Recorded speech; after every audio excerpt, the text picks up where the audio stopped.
way to regain the trust of this nation is to root out crime, stay humble, and be forever grateful. That's the premise. So as honorable Somalis, we are going to take on the responsibility of apologizing to all Americans. We are deeply, deeply sorry. The shame of this will haunt us forever. And hopefully over time you will come to forgive us. Thank you. Wow, have you guys seen all these videos of the Somalian community leaders coming out and apologizing for their people stealing all this money? Check this out and I'll be back. We accept the president's words. They came from a place of anger and disappointment. I'm sure many Americans feel the same way. The president was right to let loose his feelings. It shocked us into understanding the severity of the harm our people caused. These criminals betrayed America's welcoming spirit. The scale of these crimes has stained the reputation of American Somalis. America's freedoms allowed us to build a unique community here in Minnesota. In return, we must promise to weed out any evil living among us. This evil came from within our community. And so, as an honorable community, we take responsibility. We must correct this wrongdoing. The only way to regain the trust of this nation is to root out crime, stay humble, and be forever grateful. That's the premise. So as honorable Somalis, we are going to take on the responsibility of apologizing to all Americans. We are deeply, deeply sorry. The shame of this will haunt us forever. And hopefully over time you will come to forgive us. Thank you. So yeah, y'all could be sorry, but somebody need to go to jail. Yeah, just like if we got caught in fraud, we go to jail. So sorry, not sorry. Lock that ass up. It is what it is. Peace. The biggest fear is, as Black Americans are delineating, and America as a country is doing the same thing. They're coming after us. Donald Trump got elected. Immigrants are scared. So now Black Americans are doing their own thing. At the time, we're hoping that they would be standing up for us, you know, being part of our coalition. But yeah, and that's the problem. We don't know what to do now. Yeah, because we told people, they kept telling us, well, you FBS don't work hard. You don't work. We came over with $2 and we were this, and y'all need to learn from us. It got real bad. And people got very arrogant, and even Jamaicans, they still do it. They still tell us, oh, don't come to Jamaica. Oh, don't do this. You are entitled. And y'all were telling us all of this stuff about how hard you worked and how lazy we were. And we said, okay, well, handle your business then. And now people don't like it. And you know, can I say something? Do you know, I think that's why a lot of immigrants are running for office. There's a lot of Somalis in Minnesota, the New York mayor, because I think they're scared now since that, you know, the current political system in America, and maybe Black Americans are not as supportive anymore. So they feel like they have to fight for themselves. They have to have a presence, or else it's over for immigrants here. Yeah, and that ain't working because they ain't getting elected. A lot of them are not getting elected like that. It's like Winsome Sears, like your boy out there in Minnesota, Fatah, whatever his name is. He got washed. So it ain't really working out like they wanted to work out. So, hey, man, it's you know, cats should have really checked themselves with the disrespect. So how about we have a restart, man? Black Americans and Black immigrants, we forget everything in the past. We start a new contract. We put the disputes and all this stuff to the past and just have a fresh start. Respect each other, respect each other's cultures, work together where we can work together. Let's try to work on that. I'm ready for that. Well, the thing is, man, it's going to have to start back in the homeland. It has to start there because a lot of people bring over the same tribalistic disposition that they had over there. They bring it over here and they look at us as just another tribal group. And that's not going to work. We've been upholding global Black unity, and we've been pretty much doing it by our damn selves. So it's time for these other groups to start standing on business over in the homeland, making sure some of that tribal nonsense has stopped And then people can come to the table and say, hey, let's get out and, let's break bread. What happens when jokes turn into disrespect, when mockery turns into division, and when an entire community is forced to stop and say, we went too far? Today's video is not about attacking anyone, it is not about canceling anyone, and it is definitely not about hate. This is about accountability, context, and moments that shocked a lot of people. When some members of the Somali community publicly asked forgiveness from the Black Americans after the backlash over mocking blackness. And before you react, stay with me because this situation is way deeper than most people think. Over the past few months, clips circulated online showing Somali creators and speakers making comments that many Black Americans interpreted as mocking blackness. So whether that was skin tone, culture, or even stereotypes, now context matters. Some of these clips were jokes, some were reactions, some were pulled out of longer conversations. But here is the key point. Impact matters more than the intent online. And once those clips spread, the reaction becomes swift. So Black Americans responded with criticism, not violence, not threats, but public pushback. What made this situation unique is what happened. Instead of doubling down, instead of deflecting, instead of blaming social media, some Somali community leaders did something rare in the internet culture. They addressed it publicly. Let's watch this so you understand. The way to regain the trust of this nation is to root out crime, stay humble, and be forever grateful. That's the premise. So as honorable Somalis, we are going to take on the responsibility of apologizing to all Americans. We are deeply, deeply sorry. The shame of this will haunt us forever. And hopefully over time you will come to forgive us. Thank you. So I keep seeing these videos about Africans apologizing to Black Americans, right, for the treatment. And let me just say this.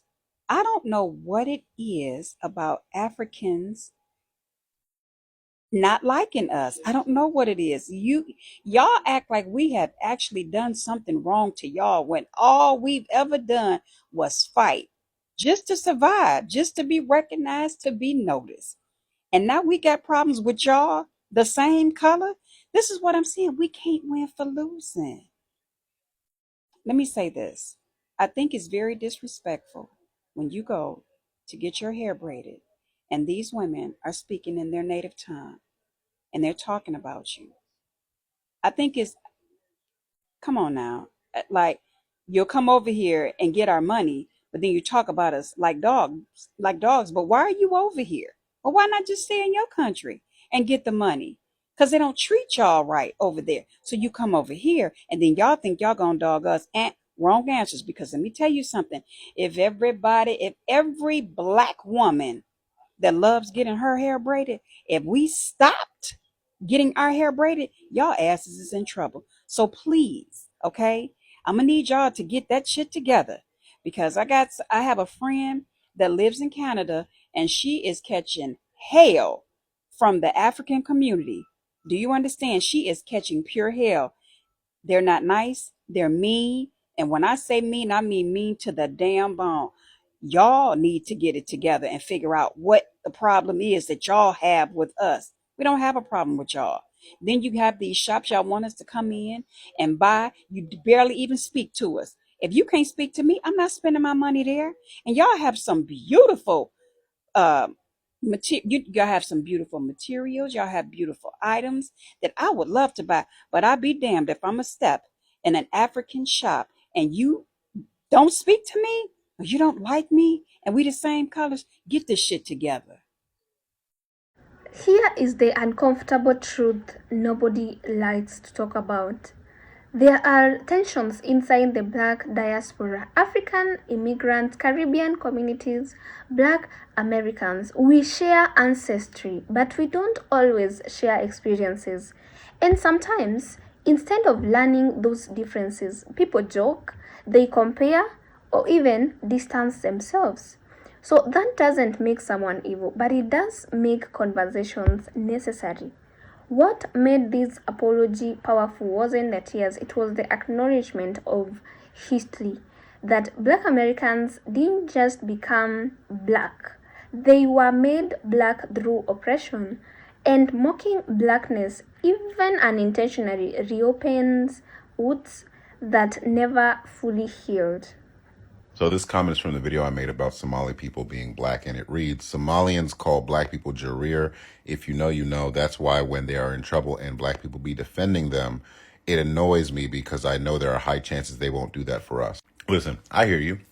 I really, really do. I understand where you're coming from. But the one thing we have to understand is that people are not a monolith. The way African Americans are not a monolith, and Africans are not a monolith, and white people aren't a monolith, Somali people are not monoliths. I'm not going to sit here and deny the fact that there are probably some people within the Somali community who are racist as hell and look at Black people as less than and denigrate Black people every chance they get, right?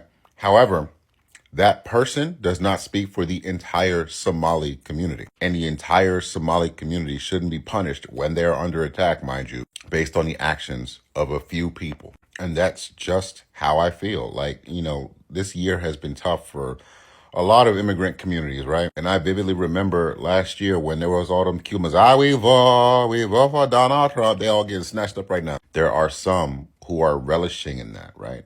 I'm not one of them, right? Because while karma is very real, it doesn't negate the fact that these people's rights are being violated right now and they're being treated as less than human. And even if they voted for that, it doesn't make it okay. It doesn't make it right. And regardless of the nonsense they were spewing last year, and it was nonsense, I'll still speak out on their behalf because it's wrong. And a lot of good people who had nothing to do with that movement are being hurt, and they don't deserve that. Yes, this video is directly to my people from Africa, talking down on Black Americans, talking trash to people who paved the way for you. Do you know how many fights do these people fought for you, just for you to be where you are today? You understand? Do you know how they marched years back just to be free? And even for us to be free. If you know that you can actually make it, why did you not stay in your homeland and make it? What is the competition all about? What is the insult all about? I can't get these things right. What is all this competition all about? Let me tell you, yes, we know that Black Americans, yes, their root is from Africa, right? For those of them that will accept, their root is from Africa. But this is their land. This is where they belong. They are from America. You can't come to people's land and be competing with them. You can't come to someone's place and be fighting them. Stop saying all this trash on social media. Now, let's be real. Not everyone accepted the apology. Some Black Americans said we had the apology before. Others said they feel these views are performative, and those reactions are valid too. Forgiveness is not old, and unity cannot be forced, and healing doesn't happen on a YouTube schedule or online schedule. But here is the part that people miss. An apology is not the end. It is just the beginning. And what matters next is the behavior, consistency, and accountability over time, not viral moments. Black folks owe you nothing.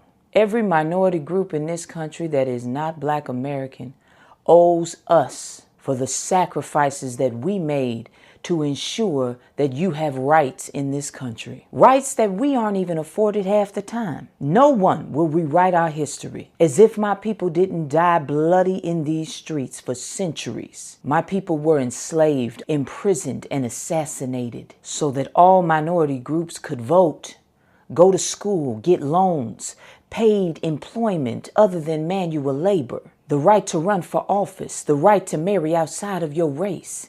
And yet, We are still being unalived for being unarmed and black. I am currently asking for a ceasefire. I'm asking for a ceasefire between the Somalis and the African Americans. Please. We got something bigger going on right now. This is a divide and conquer situation happening in Minnesota. Y'all know we ride together when situations arise out here. When that George Floyd stuff happened, baby, we was out there. Ain't nobody was asking what type of black you was. We all felt that. So I just don't want this ignorant conversation to overshadow what's really happening. Don't give them the upper hand. Why are we acting slow? I'm asking for a ceasefire. If you like me, please put down the shots. We ain't got time. Just put a pin in the conversation. How about that? Let's just put a pin in the conversation. And after we're done with this, then we could get back to doing that. Y'all could get back to doing that. I don't even know what type of conversation. I'm gonna go finish my electrolytes because it's. Real unity doesn't mean pretending differences does not exist, silencing criticism, or even demanding forgiveness. Real unity means listening without defensiveness, learning without ego, and speaking without dehumanizing. For immigrant communities, it means understanding that Black Americans are not just another group. They are foundational to the civil rights, legal protection, and cultural spaces many benefit from today. And from Black Americans, it can mean recognizing that not all harm comes from hatred. Sometimes it comes from ignorance that can be corrected. In an internet built on outrage, this moment stood out, not because it was perfect, not because it fixed everything, but because someone said we were wrong. And that's rare. This isn't about choosing sides, it's about choosing growth. Because if communities that share history, struggle, and future can talk honestly without each other, then division wins. So I want to ask you respectively, do you believe apologies like this matter? Or do you think they are meaningless without action? Drop your thoughts below on the comments. Keep it respectful. This is a conversation, not a battlefield. So if you've made it this far, subscribe to join our family, because we talk about real issues without screaming, without hate, and without pretending things are simple when they are not. Until next time, bye for now.